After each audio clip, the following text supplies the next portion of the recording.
I'm here with Steven Butler. All right, Steven, so tell me a little bit about yourself and your current work. My current work?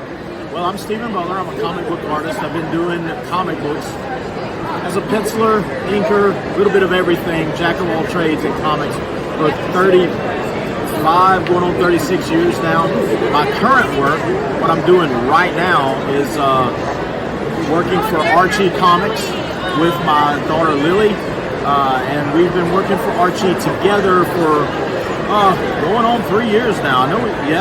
We've been working for them for 3 years, mostly for their digest books, but we've moved over now into, Archie doesn't publish ongoing series anymore, but they do holiday specials, and that's what we're working on literally right now. Like when I leave this Comic-Con, I've got an Archie Halloween story to do that'll be coming out in October.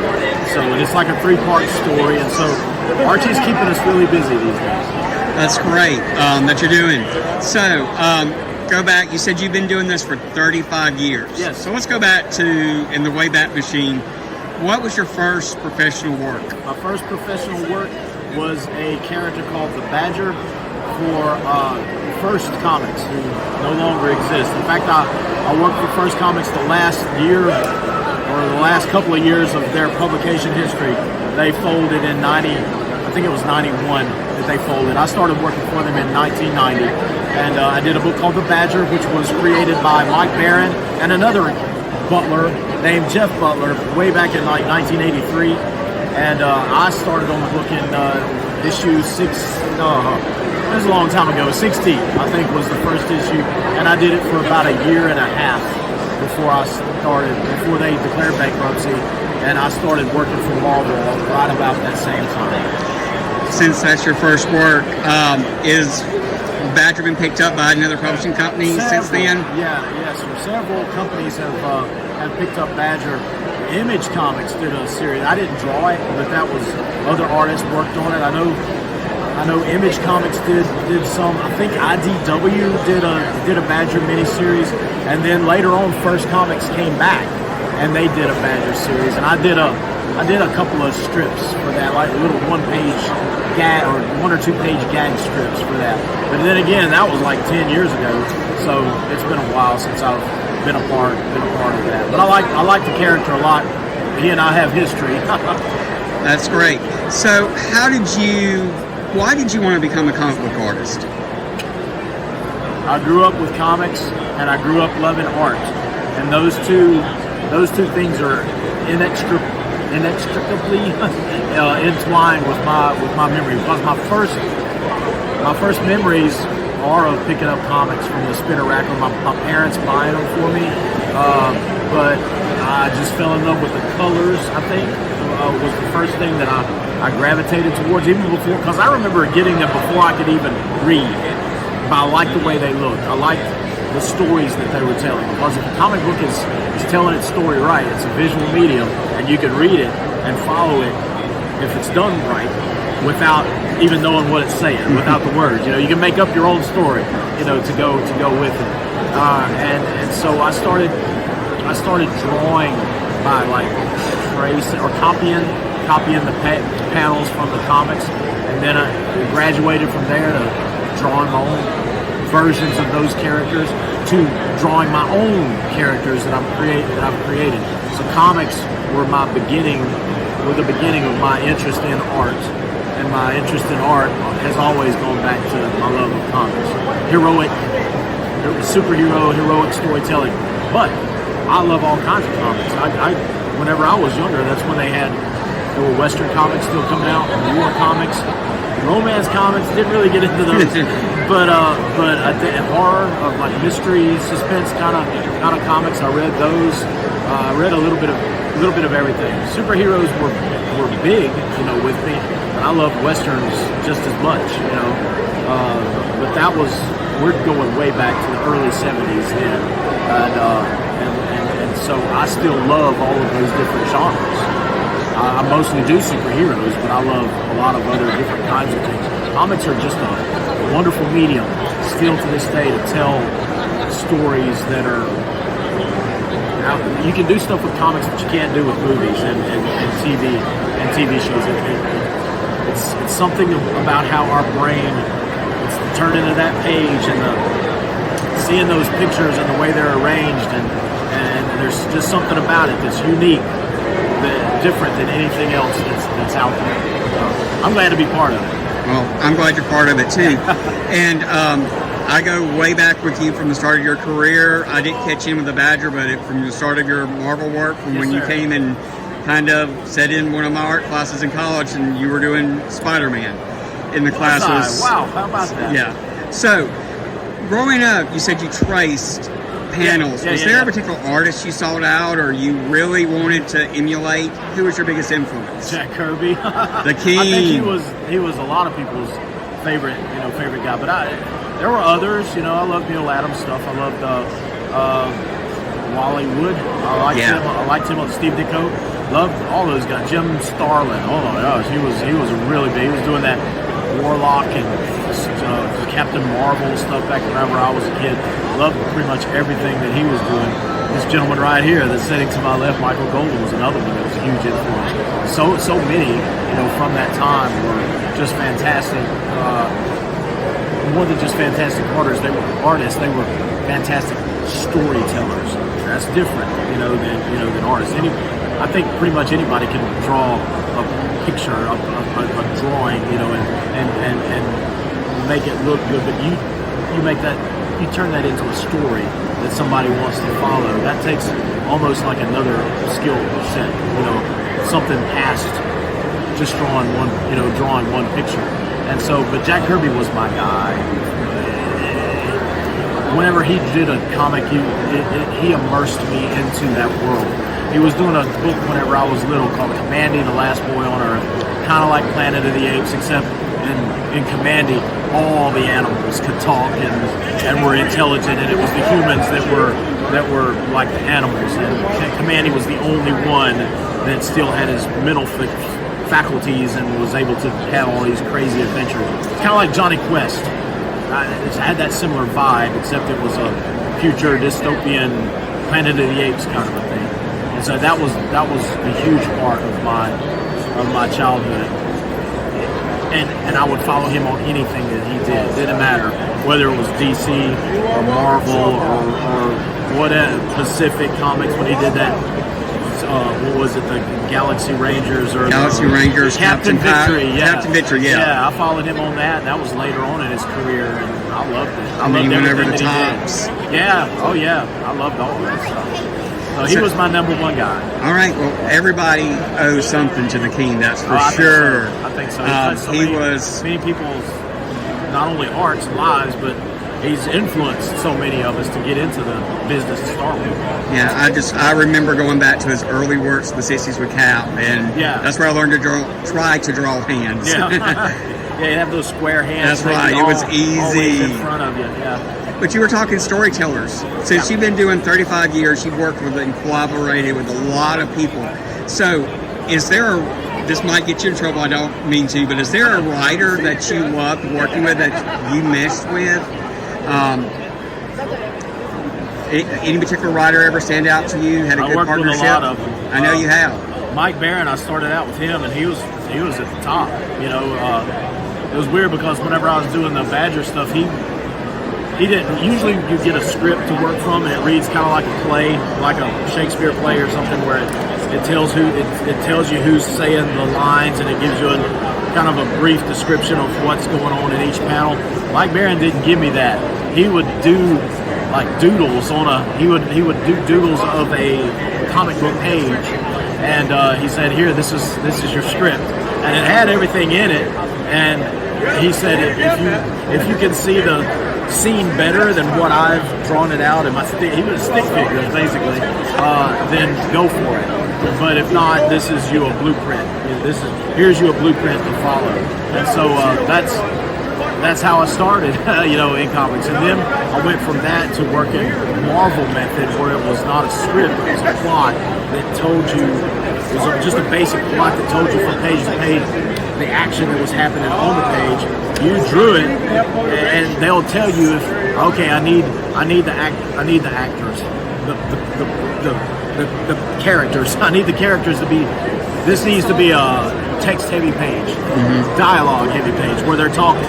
So I knew I needed to leave in my panels. I needed to leave enough space that the word balloons are not going to cover up the head. You know, so and everybody that I've worked with has been great. I'm trying to think of anybody that stands out besides Mike, who I started in the business with. I'm going to mention a name, and you probably don't know him because this comic that I worked on him with it's not been distributed into comic shops or anything. But I did some faith-based comics with a guy named Craig Scott, who was based out of Springfield, Missouri. We did a series called Welcome to Wholesome, and he was probably the best collaborative writer that I've worked with because we were very, what's the word, simpatico. Yeah. I knew what he wanted out of me, and he knew what I was going to give him. You know, and I think it made the comic that we did, and it was something that was used as a Sunday school supplement comic. So it's been seen by a whole lot of people, but it probably was some of my best storytelling work collaboratively with a writer. Might not have been my best overall, you know, but working with a writer, you know, that's been my best. Because my favorite has been our own book that I'm working with Lily, but I'm writing that, and so I'm writing and drawing it. And well, tell me a little bit about that book that you're working with your daughter Lily on. Yeah, I've always wanted to do my own thing, and I just needed the right project to do, you know. And when she approached me and said, "Dad, can you do something with me? Can we do something together?" And that was like all I needed to know. So we did this comic called Fiona McCool and the Hound of Ulster. It's our love letter to Celtic mythology, which that's our heritage.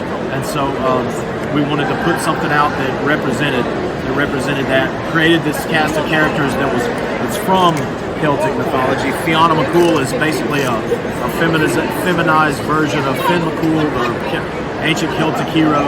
And we got the Hound of Ulster is Cuchulainn, who is like the Samson or the Hercules of Celtic mythology. And we put it all together into one story and put it out there. Did it in a Sonic the Hedgehog type style, and self-published it through Kickstarter. And my daughter Lily ran the Kickstarter, put it all together. I wrote it and drew it, and she basically did everything else. And we're working on the second issue now. It's imperative that we do so because we sold out of everything, every last copy that we had. We got to go to a reprinting of that and do the next and finish the next issue. Is issue 2 going to be a Kickstarter as well? It will be. And in fact, it's a 4-issue miniseries, and each issue will be a Kickstarter. And each issue, it'll be a good starting point for whoever's coming in new to it, because we'll have the previous issue available as well. You can get it as a bundle. But we'll be letting everybody know when that's going to be. It'll be this year. It'll be just a little bit later. We don't want to do it before we got some finished pages to show. You know, so that's our goal. Hopefully by the end of the summer we'll have something done enough that we can put our Kickstarter out there. Looking forward to it. Me too. You've been doing a lot of Kickstarter stuff with Jackson Comics and supporting the Mississippi. We got a new one coming out with that. Yeah, tell me a little bit about this new one that just, believe it or not, guys, the trailer for it dropped the night before Mississippi Comic Con. Yeah. Tell me a little bit about Mississippi.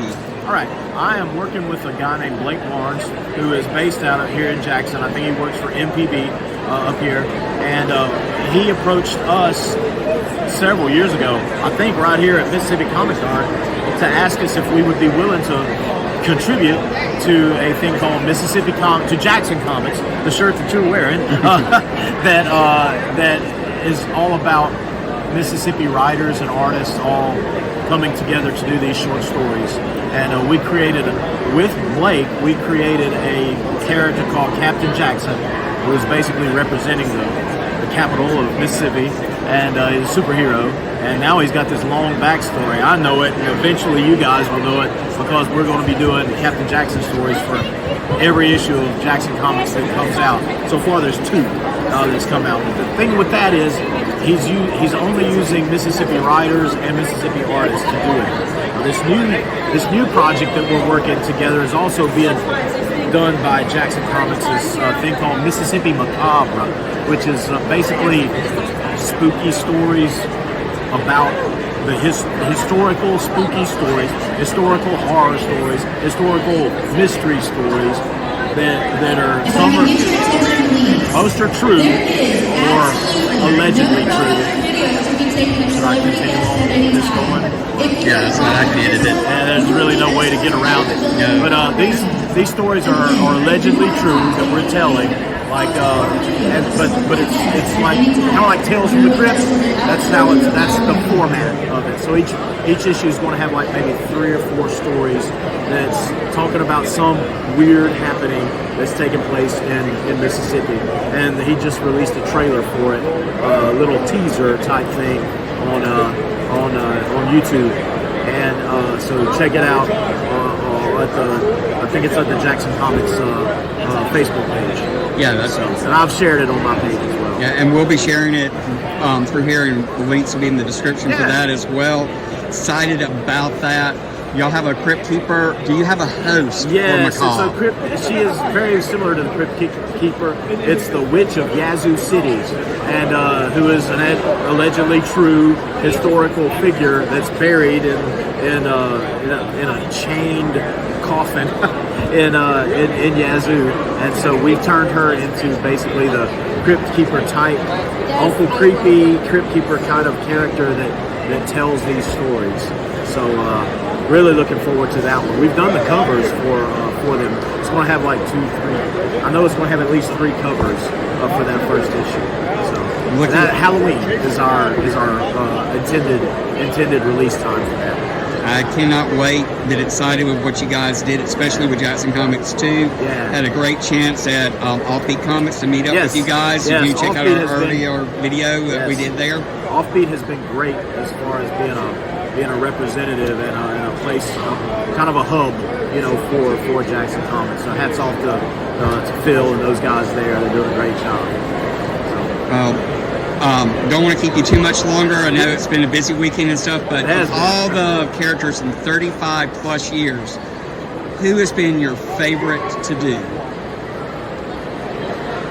My favorite to do in all those 35 years of drawing. I mean, easy answer is Scarlet Spider because he's the favorite, of everybody else. It seems to be he's the go-to guy that I get asked to draw mostly. Man, I've done a lot of them, but I'm gonna go back and say it's got to be Fiona because we own Fiona McCool. I don't own Spider-Man or Scarlet Spider or Sonic or any of that other stuff, but Fiona's my baby, so our baby. So I'll have to go with Fiona McCool on that one. Well, we are looking forward to watching both you and Lily continue through the business. Excited for Lily coming on board with you and following your footsteps. Like I said, go way back with you to 1993 of all places, a long time ago when you started your Marvel. I'm becoming the pawpaw of the comic industry. Hey, somebody has to. We've lost so many greats. But we're still kicking. That's right. Well, love to hook up with you in future times as always. Love always seeing you, another great Mississippian. You've inspired me to a lot of things. Hey, we thank you for coming out to Mississippi Comic Con, and you have a great day, Steven. Thanks, everybody. See you later.